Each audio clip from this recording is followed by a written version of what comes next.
Aparat kepolisian melakukan penggerebekan di Sukolilo, Pati, Jawa Tengah yang sebelumnya menjadi lokasi terbunuhnya bos rental mobil.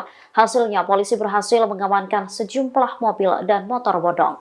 Sebelumnya ramai diperbincangkan jika wilayah Sukolilo menjadi tempat penadah kendaraan bodong. Kabar ini mencuat buntut pengeroyokan dan tewasnya Burhanis, pengusaha rental mobil asal Jakarta pada Kamis 6 Juni 2024. Merespon kabar tersebut, tim gabungan Polda Jawa Tengah melakukan operasi besar-besaran pada Kamis 13 Juni.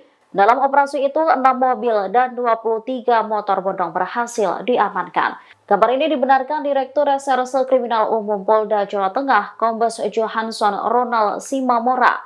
Puluhan kendaraan itu disita dari 3 wilayah berbeda, yaitu dari Kecamatan Sukolilo, Trangkil, dan Tampak Kromo. Sementara camat setempat langsung mengumpulkan tokoh masyarakat setelah banyak yang memberikan penilaian buruk di Sukolilo.